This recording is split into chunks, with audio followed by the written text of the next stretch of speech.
EFF leader Julius Malema says he's not in the business of saving the ANC from its own misery. He was speaking during a media briefing yesterday as well. So what is the mission for his party if not working alongside the ANC? Always a pleasure. Mapaseka Muroa, political analyst, joining us. Mapaseka, morning to you. So strong words from the EFF leader. I see a lot of people commending him.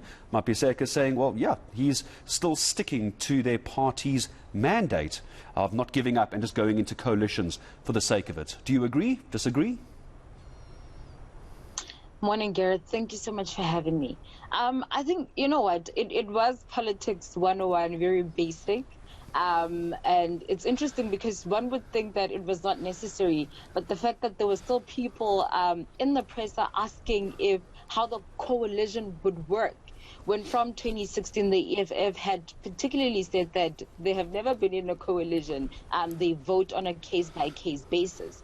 But what we can particularly take away from this presser is that initial list of demands by the EFF was not essentially to throw the ANC a lifeline, but what it was to actually demonstrate to the ANC constituency that the ANC does not have the political will to implement its own conference resolutions. So when you think the expropriation of land without compensation, the nationalization of the Reserve Bank, that's something that the African National Congress had already resolved to.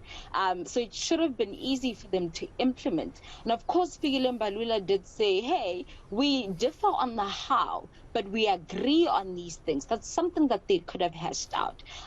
So that's when now him saying that, hey, look, we never even wanted to really work with them in the first place, shows that initial hand was to actually show the ANC constituency that, hey, your people are not very interested in their own resolutions, in implementing them.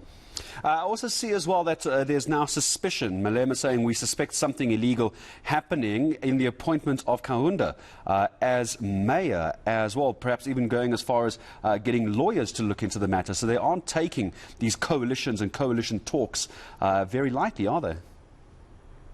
No, they're not, and they shouldn't, because you know, South Africa did something very interesting. They didn't give one political party the mandate or the power, that 50% plus one, to actually govern. So these political parties are forced to work together. And so it was particularly important for the African National Congress to retain eThekwini at all costs, which they have just for now. Remember that all these political parties were racing to meet that deadline of 14 days in order to form council and to elect these individuals. So it was particularly important for the African National Congress to ensure that they retain eThekwini, because they've lost some of the very big economic ones. The richest square mile in Africa, Sandton, is gone. The fastest growing metro, Tshwane, is gone. What's supposed to be the manufacturing hub of South Africa, Ekurhuleni, is gone. So it was important that they at least retain that one eThekwini, the third biggest port in Africa. So it's interesting to see how this moves forward, particularly because the EFF did say that they were still coming for blood in eThekwini, and they will not let sleeping dogs lie. Just in the last minute or so I have with you, Mapaseka, let's talk a little bit about the demands, if you will. Some will call it a coalition negotiation, that being land expropriation without compensation, and a state bank. Some would argue it's not unrealistic, the criticism leveled at the EFF. It's the timeline that they're demanding to get this done. Where do you stand on that? You know, the interesting thing, Gareth, is like I said in the beginning, these are resolutions already made by the African National Congress. Not yesterday, not a few years ago. They've been made over and over again. And my stance is that this was the EFF saying, hey, you've resolved on these issues. over and over again. So why can't you implement within a period of 12 months if this is something that you are actually serious about implementing? So they just wanted to expose them, essentially.